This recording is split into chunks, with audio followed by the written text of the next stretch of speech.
বিস্তার আপনারা জেনেছেন, বুঝেছেন এবং যথেষ্ট উপলব্ধি করেছেন। আমি দুটো তিনটে পয়েন্টের উপরে কথা বলবো।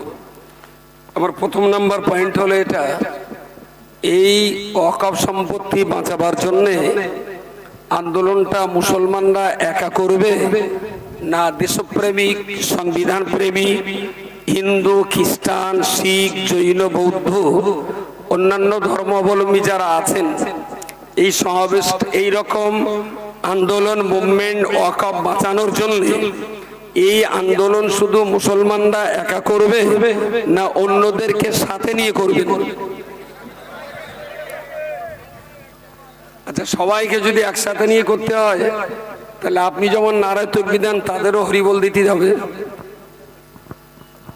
কথা তো। তারা যদি আমাদের সঙ্গী হয় তাহলে তাদেরও ধর্মের কথা দুটো বলার সুযোগ দিতে হবে, তাহলে আমার সঙ্গে থাকবে কেন? ভাবতে অনুরোধ করছি।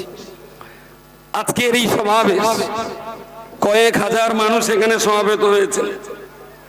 প্রথমেই আপনাকে মাথায় রাখতে হবে, আপনি মুভমেন্ট করছেন নারায়ণ, আপনার নোয়াপাড়া একেবারে মার্কেটের ব্যাক সাইডে। আমার জীবনে এই রাস্তার নিচেই আজকে ফার্স্ট নেমেছি, আর আপনার চোখের সামনে নয়, লক্ষ কোটি মানুষের চোখের সামনে নরেন্দ্র মোদী, অমিত শাহের চোখে চোখ রেখে বীর এবং পৌরসত্বের প্রমাণ দিয়ে 192 জন হিন্দু, শিখ এবং অন্য ধর্মাবলম্বী এমপি তারা নোয়াপাড়ার ফাঁকা মাঠে মুভমেন্ট করেনি, তারা শাসকের চোখে চোখ রেখে, আরএসএস এর পান্ডাদের চোখে চোখ রেখে মধ্যা মানুষের মতো 192 জন অমুসলিম এমপি যারা পার্লামেন্টে লড়াই করেছেন। আপনার এই লড়াইয়ের চাইতে তাদের লড়াইয়ের দামটা কি কম মনে হয়? একেবারে সত্যি কথা বলবেন, আপনার লড়াইয়ের গুরুত্ব কতটা? আর 192 জন অমুসলিম এমপি যারা, তাদের লড়াইয়ের গুরুত্ব আপনারটা বেশি না তাদেরটা বেশি? জোরে বলেন। তাহলে মনে রাখতে হবে, ওয়াকফ আন্দোলন শুধু মুসলমানদের আন্দোলন নয়, ওয়াকফ আন্দোলন ভারতবর্ষের ঐতিহ্য টিকিয়ে রাখার আন্দোলন, ওয়াকফ আন্দোলন সংবিধানকে বাঁচিয়ে রাখার আন্দোলন, ওয়াকফ আন্দোলন দিল্লির পার্লামেন্টের ভিতর থেকে আরএসএস নামীয় গাদ্দারদেরকে ছেটিয়ে পার করে আরএসএস মুক্ত ভারত গড়ার আন্দোলনের নামই হলো ওয়াকফ আন্দোলন। পাগলামি করলে হবে না, সেন্টার পয়েন্ট আপনাকে ঠিক রাখতে হবে। ছোট বয়সে একটা খেলা করতাম বাচ্চা কাচ্চা মিলে, এক জায়গায় মাটির গর্ত করে ওতে একজন পা দেবে আর বাকিরা হাতে হাতে জোড়া দিয়ে গোল করে ঘুরবে, আর অন্য দলের লোক এই জোড়া দিয়ে যদি মাছ দেয় গায়ে থাকাতে পারে তাহলে সেটা ওই খেলাটারে কি খেলা বলে? গোল খেলা না, না ঘোড়েল চুল তো টেনে নিয়ে যেতে হয়, এটা হোলায় পাদে গোল করে না, যা বলে বলুক।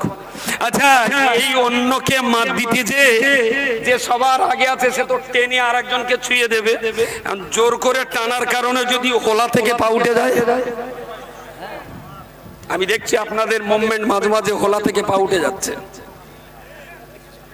যতক্ষণ আপনার পা হোলার উপরে আছে ততক্ষণ হাত জোড়া দিয়ে কাউকে মারতে গেলে ভয়তে পালিয়ে যাবে, আর যখনই আপনার পা গোল গর্ত থেকে উঠে যাবে, যারা আপনার ভয় থেকে পালাচ্ছিল তারাই কিন্তু উল্টে আপনার ঘাড়ে উঠবে। আপনাকে ভারতের একজন কৃতি সন্তানের প্রমাণ দিতে হবে আপনি সংবিধান প্রেমী, এটা আপনাকে বোঝাতে হবে। আপনি দেশটাকে ভালোবাসেন, এটা আপনাকে বোঝাতে হবে। আপনি একা নন, আপনার সঙ্গে হিন্দু আছে, শিখ আছে, মুসলিম আছে, বৌদ্ধ আছে, পার্সিয়ান আছে, সবাই যখন আপনার চারপাশে থাকবে তখন কিন্তু আরএসএস এর এই গাদ্দারগুলো আপনাকে ভয় পাবে। শুধু শুধু ভারতবর্ষের 18 কোটি মুসলমান নারায়ে তাকবীর দিয়ে আল্লাহু আকবার বলে ঝাঁপিয়ে পড়বে, ওতে আরএসএস এর গাদ্দারদের কিছু এসে যাবে না। কি কিচ্ছু এসে যাবে। এখানে ইমানে জাজবা দেখাবে যে বদরের যুদ্ধে 313 জন জিতেছিলাম, বদরের যুদ্ধে 313 জনের একজনও কি মাগরিবের নামাজ কাজা করতেন? আজকের এখানে কজন পড়েছে? সুতরাং ওইসব জাজবা দেখিয়ে লাভ নেই, ফাও জাজবা দেখিয়ে লাভ নেই। আপনার পাশে সংবিধান, আপনার পথে দেশপ্রেমিক হিন্দু, আপনার পাশে দেশপ্রেমিক খ্রিস্টান, আপনার পাশে দেশপ্রেমিক বৌদ্ধ, সবাইকে নিয়ে এবারে আপনি আপনার লড়াইটা করুন। আজকে মুসলমানদের জমি কেড়ে নিয়েছে বলে আমরা যেমন পথে নেমেছি, দায়িত্ব নিয়ে বলছি, আগামী দিন যেদিন হিন্দুর মন্দিরের জমি কাটতে যাবে, সেদিন আব্দুল মাতিনকেও হিন্দু সমাজ তারা তাকে তার পাশে পাবে না থাকবে। এটা আমাদের ভারতবর্ষ, এটা আমাদের ভারতবর্ষ। এখানে অনেক পুলিশ প্রশাসনের বন্ধুরা আছেন, অনেক আইবি অফিসাররা আছেন। আমি খুব বিনয়ের সঙ্গে আপনাদেরকে বলছি, আমার এই কথাগুলো নোট করে দিল্লি পর্যন্ত পাঠান। Number 1, RSS man to man, door to door দেশের হিন্দু সমাজকে ভুল বুঝিয়ে লিলিয়ে দিচ্ছে মুসলিম সমাজের বিরুদ্ধে। এবং আগামীতে আমরা যেমন হিন্দু মুসলমান মিলে মুভমেন্ট করছি, যে আরএসএস যে আইন তৈরি করেছে, বিজেপি এই আইন মানছি না, সম্ভবত খুব শিগগিরই আরএসএস একটা টিম রাস্তায় নামিয়ে দিয়ে বলবে যে বিজেপি সরকারের এই আইন বাতিল করা চলছে না, চলবে না। আমরা যেমন বলবো বাতিল করতেই হবে, ওরা বলবে বাতিল করা চলবে না। হয়তো খুব শিগগিরই তারাও লোক নামাবে পথে। এই দুরন্ত লড়াইতে আপনাকে অত্যন্ত ঠান্ডা মাথায়, অত্যন্ত স্থির মস্তিষ্কে এই লড়াইটাকে সাকসেসফুলের জায়গায় পৌঁছাতে গেলে সুনির্দিষ্ট একটা প্ল্যান, পরিকল্পনা মাফিক আপনাকে পা বাড়াতে হবে। নাম্বার 1, মিথ্যা কথা বলা। আমার সাংবাদিক কোথায় গেল, কি ওর নাম? একরামুল।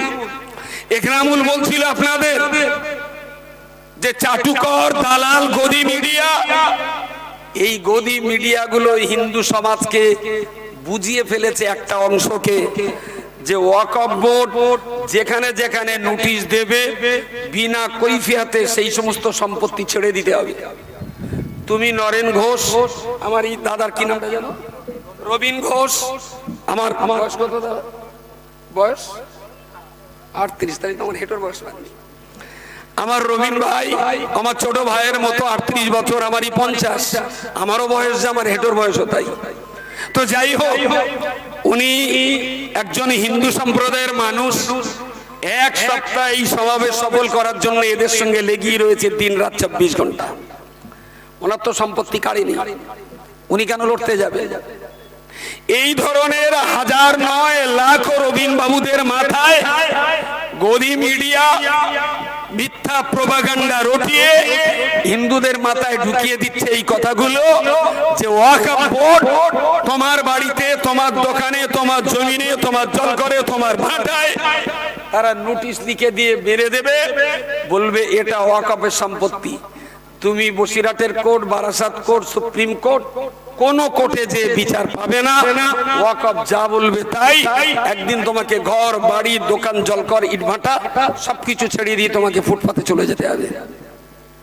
হিন্দু ভাইদের মাথায় আরএসএস এই মিথ্যা কথাগুলো ঢোকাচ্ছে প্রকাশ্যভাবে। তো সংবাদ দেখছেন তো আপনারাও। এই মিথ্যা কথার পাল্টা আপনাদেরকে এই কথাগুলো গ্রামে গঞ্জে, হাটে ঘাটে, মাঠে আমাদের প্রতিবেশী যত হিন্দু ভাই আছে তাদেরকে বলতে হবে যে দেশের কোন হিন্দুর সম্পত্তি ওয়াকফ বোর্ড নোটিশ মেরে কেড়ে নিয়েছে, একটা লোকের প্রমাণ দাও। কাকা একটা লোকের নাম বলুন। দাদা অন্তত একটা লোকের নাম তো বলুন ওয়াকফ বোর্ড যার সম্পত্তি কেড়ে নিয়েছে। আমি গ্যারান্টি দিয়ে বলছি একটাকে ওরা প্রমাণ দিতে পারবে না। দিস ইজ দ্য জুমলা। বলেছিল না যে ক্ষমতায় আসলে কালোটাকে এক জায়গায় করে 15 লাখ টাকা করে সবার দেওয়া হবে। অমিত শাহ বললো ও এক জুমলা থা, বললো বছরে 2 কোটি করে চাকরি হবে। মোটা ভাই বললো ও ভি এক জুমলা থা। বুঝতে পারেন? ওরা বলে দেবে জুমলা মানে একটা কথার কথা। কথার কথা। আর এই সর্বনাশার কথা বলে বলেই বোধহয় ঘোড়ার ডিমের বউটাও টেকেনি, সেও তো চলে যাচ্ছে। এইরকম জালিয়াতের সঙ্গে ঘরটা করবে কি করেছে? বড় লজ্জা, বড় অপমান।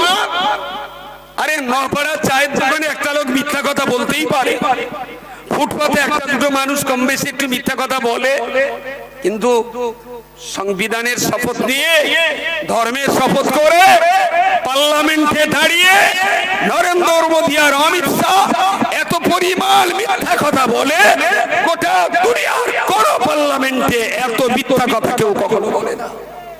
এই দুটো যা মিথ্যা কথা বলেছে, বলেছে রাম মন্দির তৈরি হবে, হিন্দু ভাইরা পাগলা হয়ে গেল, ইট পাঠালে, টাকাও পাঠালে।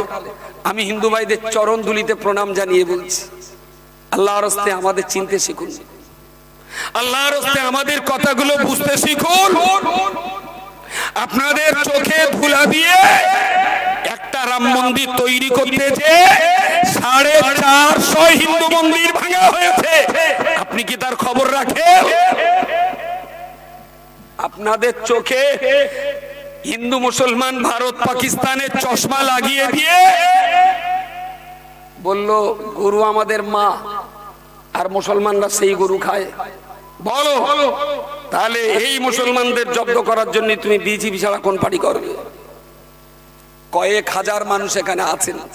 ভারতবর্ষ থেকে প্রতি বছর যত গরুর গোশত বিদেশে যায়, তার 20টা কোম্পানির ভিতরে 19.5টা কোম্পানি বিজেপি চালায়। দাদা, আপনাকেও দায়িত্ব নিতে হবে। প্রতিবেশী হিন্দু সম্প্রদায়ের বন্ধু যারা আছে, যারা গরুর গোশত নিয়ে হিন্দু মুসলমানের দাঙ্গা লাগাতে পারে, এখানে গরুর গোশত থাকার কারণে মুসলমানকে মব লিঞ্চিং করে হত্যা করতে পারে, যারা ফ্রি স্কুলে তার ভিতরে গরুর গোশত না খাসির গোশত তা পরীক্ষা করতে পারে, কত বড় নির্লজ্জ বেহায়া তারা গোশত নিয়ে দেশে দাঙ্গা করে। আর এই বেঈমান বিশ্বাসঘাতকরা দেশের 20টা কোম্পানির ভিতরে 19.5টা কোম্পানি আরএসএস আর বিজেপিরা চালায়। আমি ঘরে দৌড়ে কথা বলছি না, এতটা ক্যামেরার সামনে ওপেন কথা বলছি।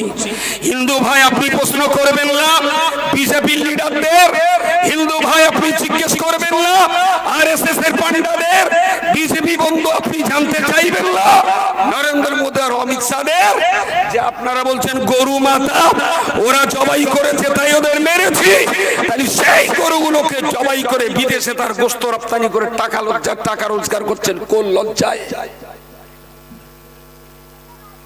আমি মুসলমান ভাইদেরকে বিনয়ের সঙ্গে বলছি, হিন্দু আপনার শত্রু না, খ্রিস্টান বৌদ্ধ ইসাই আপনার শত্রু নয়। আমি বলছি হিন্দু একটা জাতি, মুসলমান আর একটা জাতি, খ্রিস্টান একটা জাতি, বৌদ্ধ আর একটা জাতি, শিখ একটা জাতি, পার্সিয়ান আর একটা জাতি। মনে রাখবেন এই জাতিগুলোর ভিতরে আলাদা আর একটা জাতি আছে, দেশের সবচেয়ে নাম্বার 1 গাদ্দার, তার নাম হলো আরএসএস জাতি। দেশের জন্য হিন্দুর প্রাণ আছে, বিনয় বাদল দীনেশের প্রাণ রক্ত রয়েছে, দেশের জন্য মৌলানা আশফাকুল্লাহর রক্ত আছে, দেশের জন্য শেরশাহ আফ্রিদির মেহনত রয়েছে, দেশের জন্য মাতঙ্গিরি হাজরার রক্ত রয়েছে, দেশের জন্য শহীদ ক্ষুদিরামের জীবন বলিদান রয়েছে। বলুন দেশের জন্য আরএসএস এর কোন পান্ডা প্রাণ দিয়েছে আর রক্ত দিয়েছে? একটা নাম জানতে চাই। নাম্বার 1 বলুন। হিন্দু মুসলিম সবার কাছে জানতে চাইছি, বলুন এই ভারতবর্ষের জন্য আরএসএস এর বিজেপির কোন নেতা জীবন দিয়েছে আর রক্ত দিয়েছে? একটা নেতার নাম বলুন। আরে দেশ যখন বিভাজন হয়ে গেল, বিভাজনের পিছনে কার দোষ, কার নির্দোষ, ষড়যন্ত্র কার, আমি ওই বিতর্কে যাচ্ছি না। ধর্মের ভিত্তিতে দেশটা ভাগ হয়ে গেল, মুসলমানদের জন্য পাকিস্তান, হিন্দু ভাইদের জন্য থেকে গেল হিন্দুস্তান। তবে বলে দেওয়া হলো মুসলমানরা চাইলে পাকিস্তানে যেতেও পারে, চাইলে হিন্দুস্তানে থাকতেও পারে, কিন্তু দেশটা ভাগ হয়েছে ধর্মের ভিত্তিতে। সত্য কথা অস্বীকার করার জায়গা নেই। মুসলমানেরা ব্যাগেজ ল্যাগেজ, লোটা বদনা, হাড়ি কুড়ি, স্টপ সবকিছু বেঁধে মাথায় তুলে তারা চলেছেন কোথায়? পাকিস্তানে যেতে হবে। তো ওদিক দিয়ে কেউ পশ্চিম পাকিস্তানে গেল, এদিক থেকে কেউ পূর্ব পাকিস্তানে গেল। তখন তো বাংলাদেশ হয়নি। সেই কঠিন সময়ে মৌলানা আবুল কালাম আজাদ দিল্লির জামা মসজিদের বারান্দায় দাঁড়িয়ে চিৎকার করে গোটা দেশের মুসলমানদেরকে সতর্ক বার্তা দিয়ে বললেন, মুসলমানো कहां जा रहे हो? जिस जमीन में आपने जन्म लिया, जिस जमीन के अंदर आपके आब व अजदाद की मकबरा मौजूद है, ये जमीन छोड़ करके आप कहां जा रहे हो? मौलाना अबुल कलाम आजाদের একটা বক্তৃতার কারণে দেশের লক্ষ কোটি মুসলমান মাথার গাঁঠরি নিচে ফেলে তারাই দেশটার মাটিতে থেকে গেলেন। এদেশ শহীদ ক্ষুদিরামের দেশ, এদেশ মাতঙ্গিনী হাজরার দেশ, এদেশ নেতাজি সুভাষচন্দ্র দেশ, এদেশ মাওলানা আশফাকুল্লাহর দেশ, এদেশ মাওলানা মোহাম্মদ ইলার শওকত আলীদের দেশ, এদেশ নেতাজি সুভাষচন্দ্রের যতটা, এদেশ খান আব্দুল গফুর খানের ততটা মুসলমানরা বাংলাদেশ আর পাকিস্তানের মুখে কত নিক্ষেপ করে আমার বাপ ঠাকুর দাদারা এই দেশটাকে নিজের দেশ বলে আমরা এখানেই রয়ে গেছি। আরএসএস এর বেঈমান বিশ্বাসঘাতক ব্রিটিশ ইংরেজের দালালদের বংশী হিন্দুস্তান ছাড়াও আমাদের থাকার জায়গা ছিল পাকিস্তানে। তোমাদের তো থাকার কোনো জায়গা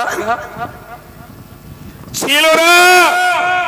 তোমরা দেশে আছো আর কোথাও জায়গা নেই বলে এখানে আছো। আর আমাদের অন্য আরো দুটো থাকার জায়গা থাকার পরেও বাংলাদেশ ভারত পাকিস্তানের বুকে থুতু দিয়ে ভারতবর্ষের এই মাটিতে জন্ম নিয়েছি। এই জমিনে চলবো, এই জমিনেই বেড়ে ওঠা, আর এই জমিনেই যেন আমাদের কবর হয়, এই আশা ভরসা নিয়ে আমরা ভারতবর্ষের মাটিতে টিকে আছি। আরএসএস এর পান্ডাদেরকে আর একবার সতর্ক করিয়ে দিচ্ছি, 1947 সালে আমার বাপ ঠাকুর দাদারা সেখানে যায়নি, এখানে ছিলেন, আমরাও এখানে আছি। এটা কিন্তু 2025 সাল। দেশ ছেড়ে আর বাংলাদেশ পাকিস্তান অন্য কোথাও যাওয়ার দ্বিতীয় কোনো অপশন আমাদের সামনে নেই। কেউ যদি পাকিস্তান বাংলাদেশ থেকে ওয়েলকাম করে আমাদের ডাকেও, জন্ম নিয়েছি এখানে, মরবো এই জমিনে। जीना है तो यहाँ पे, मरना है तो यहाँ पे, अगर लड़ना है तो आरएसएस गद्दारों के साथ लड़ाई करके देश की इज्जत बचाने के लिए एक कदम आगे बढ़ के जीवन देना है तो हम जीना देने के लिए तैयार भी हो। नारे तकबीर, नारे तकबीर। মনে রাখতে হবে, আমি ওপেন সেক্টরে হয়তো এমন কথা বলি না, কিন্তু আজ বলতে বাধ্য হচ্ছি, দেশের আপামর হিন্দু মুসলমান শিখ ইসাই আপনাদের চরণ ধুলিকে প্রণাম জানিয়ে বলছি, আল্লাহর রাস্তায় দেশটাকে বাঁচান, ভারতবর্ষটাকে বাঁচান, দেশের সংবিধানটাকে বাঁচান। আমার গাড়িতে সংবিধানের একটা বই আছে, নিয়ে এসে চট করে যাও। কে যাবে? নজিবুল্লাহ গাড়িতে সংবিধানটা আছে। তো আমি বলছি, দেশে মুসলমানদের জন্য লড়াই করতে হবে না, হিন্দুর জন্য লড়াই করতে হবে না, শিখ ইসিয়া খ্রিস্টানের জন্য আপনার লড়াই করতে হবে না। আমি বলছি দেশটা বাঁচানোর জন্য লড়াই করুন, এই দেশটা বাঁচানোর জন্য লড়াই করুন। এরা ক্ষমতায় আসা থেকে নিয়ে আজ পর্যন্ত হিন্দু মুসলমান, ভারত পাকিস্তান, আতঙ্কবাদ সন্ত্রাসবাদ, এই ছাড়া বিজেপির কোনো বক্তব্য আছে? বিজেপি ওরা যদি পাকিস্তান পাকিস্তান হিন্দুস্তান আর আতঙ্কবাদ সন্ত্রাসবাদ আর আর লাভ জেহাদ, এই চারটে পাঁচটা কথা বাদ দিতে বললে বিজেপির কোন নেতা এই চারটে পাঁচটা কথা বাদ দিয়ে বক্তৃতাই করতে পারবে না। আন্ডারপান রসে যাবেন ওনা পানিতে, ওদের কোনো বক্তৃতাই নেই, এর বাইরে কোনো বক্তৃতা নেই, শুধু শুধু পাকিস্তান। আরে ভাই, বড় লজ্জা, বড় অপমান। পাকিস্তানে যখন ভোট হয়, পাকিস্তান তারা তাদের কথা বলে ভোট করে, আর ইন্ডিয়ার দিল্লিতে যখন ভোট হয় তখন পাকিস্তানের জেকের করে ইন্ডিয়ায় ভোট করাতে হয়। এর চাইতে বড় লজ্জার অপমান কি থাকতে পারে? কোথায় পাকিস্তান আর কোথায় বাংলাদেশ আর কোথায় হিন্দুস্তান? পাকিস্তান বাংলাদেশকে আমরা থোড়াই কেয়ার করি। কর্নেল আব্দুল হামিদ পাকিস্তানের বিরুদ্ধে লড়াই করে তিনি তো ভারতের ইজ্জতকে বাঁচিয়ে কার্গিল সেক্টরে মেরা ভারত মহান হয় বলে সেই জায়গায় পতাকা পুঁতে এসেছিলেন। আমরা সেই জাতের জাত। হিন্দু ভাইদেরকে বলছি, আমাদের চিনতে শিখুন। আর আরএসএস এর কথা বলছেন, এখানে যত হিন্দু ভাই আছেন, পুলিশ যারা আছেন, পুলিশ আইবির যত অফিসাররা আছেন, এই ভালো পুরস্কার মানে টাকা নিয়ে আমার এই টাকাতে একটা ছবি দেখতে পাচ্ছেন, মানুষের ছবি, কার ছবি? গান্ধীজির ছবি। এ টাকাটায় কোনো ছবি দেখতে পাচ্ছেন? এরা চোখে আসছে কি? কার ছবি? কার ছবি? গান্ধীজির ছবি। 500 টাকা আর 1000 টাকা আর 2000 টাকার নোট, সে তো আরএসএস এর পান্ডারা কালোবাজারি করে সব শেষ করে ফেলেছে। সে আর বাইরে ভাবেন না। 1000 টাকার নোট কালোবাজারি হচ্ছিল বলে 2000 টাকার নোট তৈরি করলো। তার মানে হরিণের বাচ্চাটা গরুর কাছে ছিল, একটু গুতোচ্ছিল বলে সারা বাঘের কাছ থেকে হরিণের বাচ্চা বসে। কত বড় গান্ডু না হলে কালোবাজারি রোধ করার জন্য 1000 টাকার নোট তুলে নিলে 2000 টাকার নোট বার করলো। সে 2000 টাকার নোটের আর মুখ দেখতে পাচ্ছেন? পাবেন না। সব আরএসএস এর পান্ডাদের কাছে সেগুলো সব ব্ল্যাকমেল হয়ে আছে। আপনার আমাদের চোখে হিন্দু মুসলমান ভারত পাকিস্তানের চশমা লাগিয়ে দিয়েছে, আমরা উই নিয়ে ব্যস্ত আছি। আর আমাদের চোখে কালো চশমা পরিয়ে দিয়ে গোটা দেশটাকে ওরা বিক্রি করছে। যারা রেল বিক্রি করতে পারে, কত বড় নির্লজ্জ বেহায়া না হলে বললো কি আমরা মুসলমানদের জন্য ওয়াকফ বিলটা নিয়ে এসেছি, মুসলমানরা যাতে অধিকারটা ফিরে পায় এবং মুসলমানদের যাতে উন্নতি হয় তার জন্য আমরা ওয়াকফ বিল এনেছি। মুসলমানদের উন্নয়নের জন্য বিজেপি সরকারের পালান টসটস করছে। ওরা বিশাল অস্থির মুসলমানদের উন্নয়ন করবে।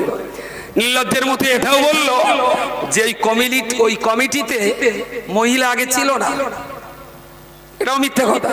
তো যাই হোক, মহিলা আগে ছিল না, আমরা মা বোনদের ইজ্জত দেওয়ার জন্য ওই কমিটিতে আমরা 2 জন মহিলা রাখাও বাধ্যতামূলক করেছি।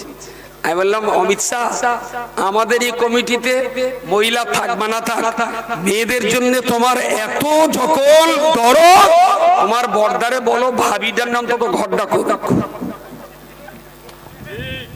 সালা দেশ বিদেশে যখন যাই লোকে জিজ্ঞেস করে আপনাদের দেশের প্রধানমন্ত্রী অমুক, তাহলে বাচ্চা কাচ্চা, আমার বলতে হবে হাট করো।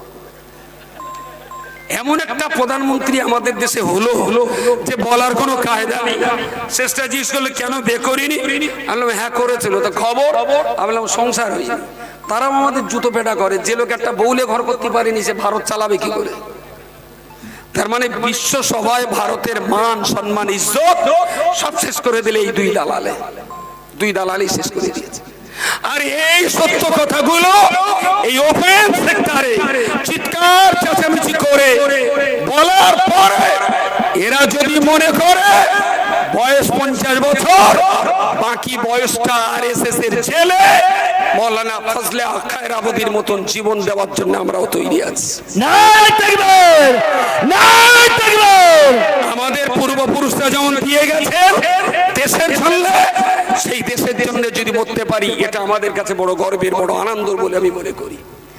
যে টাকায় মহাত্মা গান্ধীর ছবি, একটু বলবেন এই গান্ধীজিকে হত্যা করেছিল কে? জোরে বলেন। আরএসএস। ওই দলের একজন নেতা, তার নাম হলো নাথুরাম গডসে। আচ্ছা, এই লোকটা যদি দেশের নাম্বার 1 না হন, দেশের 1 নম্বর ব্যক্তিত্ব না হন, তাহলে এই টাকায় কারেন্সিতে কারোর ছবি নেই, শুধুমাত্র তার ছবি। তাহলে 135 কোটি মানুষের দেশ ভারতবর্ষ, আর সেই দেশের কারেন্সিতে গান্ধীজির ছবি। আর সেই গান্ধীজিকে যে লোকটা হত্যা করেছে সে কি দেশপ্রেমিক হতে পারে? দেশপ্রেমিক হতে পারে? সেই নাথুরাম গডসের নামে মোদি অমিত শাহ মন্দির তৈরি করে নাথুরাম গডসকে পুজো করছে। বলুন, নাথুরাম গডসে যদি মহাত্মা গান্ধীর খুনি আসামি হয়, আর মহাত্মা গান্ধীর খুনি আসামি নাথুরাম গডসকে যারা পুজো করছে তারা কি দেশপ্রেমিক হতে পারে? হিন্দু ভাইদের পকেটের টাকাটা বের করে একবার ভাবতে অনুরোধ করছি, একবারের জন্য ভাবতে অনুরোধ করছি। কাদের চশমা চোখে দিয়ে আপনি হিন্দু মুসলমান দাঙ্গা বাঁধাতে এগিয়ে আসছেন? কাদের চশমা চোখে পড়ে দেশের পবিত্র ভূমিকে দাঙ্গার আগুনে আপনি জ্বালিয়ে পুড়িয়ে সরকার করবার ষড়যন্ত্র করছেন? দাঙ্গাবাজ কখনো হিন্দু হয় না, দাঙ্গাবাজ কখনো মুসলিম হয় না, দাঙ্গাবাজ কখনো শিখ ইসাই হয় না। ভারতবর্ষে যতগুলো দাঙ্গা করেছে সব দাঙ্গার নাম্বার ওয়ান দেশের 1 নম্বর আতঙ্কবাদী, দেশের 1 নম্বর সন্ত্রাসবাদী, দেশের সবচেয়ে বড় কুলাঙ্গার গাদ্দার হলো আরএসএস এর পার্টি।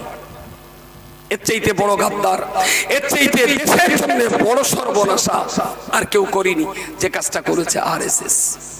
আমি এখানে বেশ কিছু হিন্দু ভাইও আছেন, মুসলমানরা তো আছেনই, আপনারাও আছেন। এই সংবিধানটা ডক্টর বি আর যখন সংবিধান রচনা করা হবে, ডক্টর বি আর আম্বেদকর মহাশয়কে এই বইটা রচনা করার জন্য চেয়ারম্যান করে দেওয়া হলো। তার সঙ্গে আরো কিছু মানুষ ছিলেন, তিনি প্রেসিডেন্ট ছিলেন। অসম্ভব রকমের কষ্ট মেহনত করে এই বইটা ভারতবর্ষ কি করে চলবে, দেশ কিভাবে শাসিত হবে, তার জন্য আইন প্রণয়ন করলেন, সংবিধানের ধারা প্রণয়ন করলেন। আর এই ধারাতে 26 নম্বর ধারায় বলা আছে এদেশের হিন্দু মুসলমান শিখ ইসাই প্রত্যেকেই নিজেরা নিজেদের স্বাধীন মতো তারা তাদের ধর্ম পালন করতে পারবে। ওয়াকফের এই আইন শুধু আমাদের জমির উপরে আঘাত করেনি, তার চাইতে অনেক ভয়ঙ্কর দেশের এই পবিত্র সংবিধানের উপরে আঘাত করেছে এই সরকারের আইন। কারণ এ সরকারের কাছে এই সংবিধানের যত দাম আরএসএস এর সংবিধানের দাম এরা তার চাইতে একটু বেশি দেয়। দেখবেন আরএসএস তেরঙ্গা পতাকার বেশি দাম দেয় না, ওরা আরএসএস এর পতাকাকে বেশি দাম দেয়। যারা নাগপুরে গেছেন আরএসএস এর হেড অফিসে, সেখানে দেখবেন দেশের জাতীয় পতাকার মর্যাদা নেই, মর্যাদা হলো ওদের দলীয় পতাকার মর্যাদা। তোমরা আরএসএস এর পতাকা নিয়ে থাকো আর আমাদেরকে তেরঙ্গা পতাকা নিয়ে থাকতে দাও।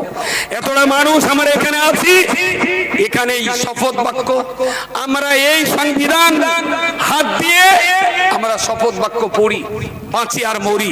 যতদিন এই দেশে আমরা থাকবো এই সংবিধানের রাজ এদেশের মাটিতে কায়েম থাকুক।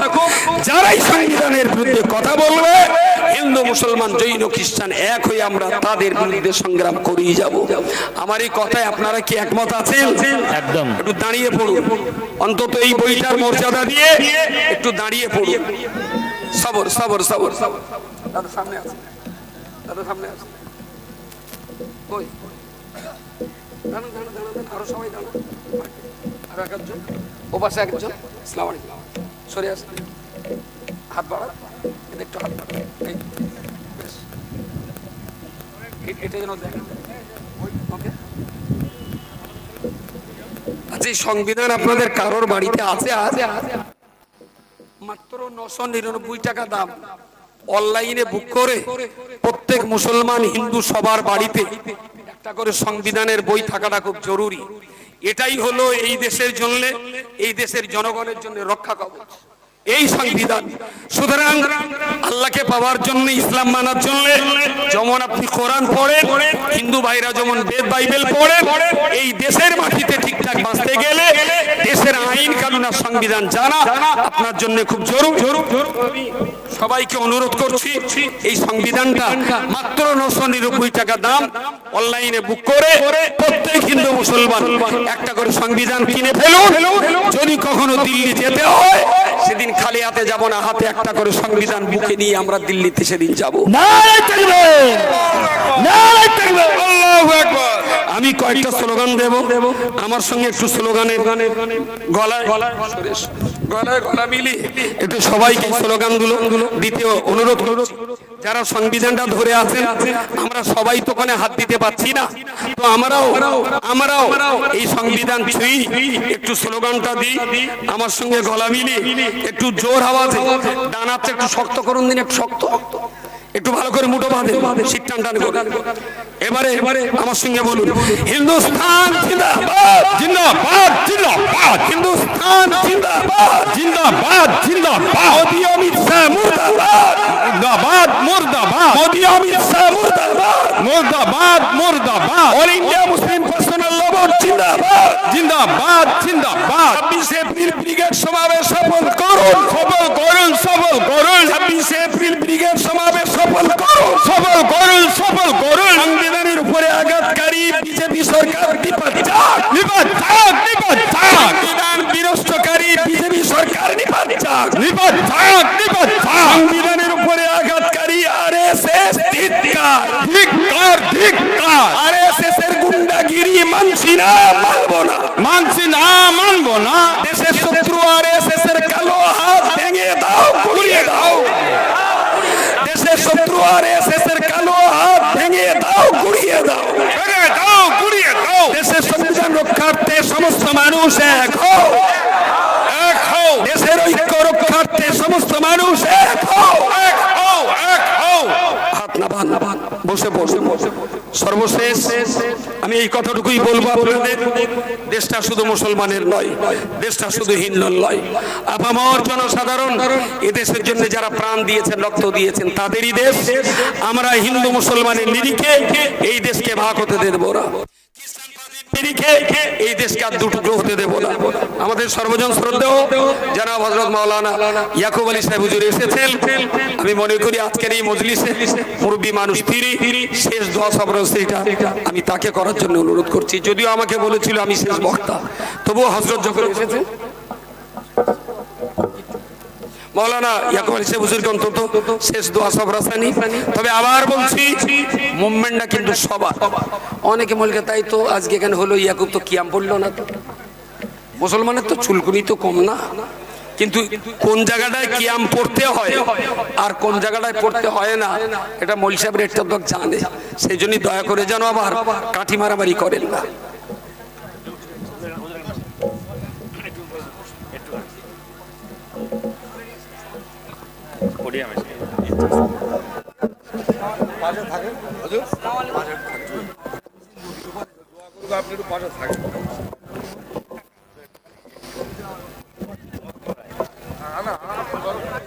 দরুদ শরীফ আল্লাহ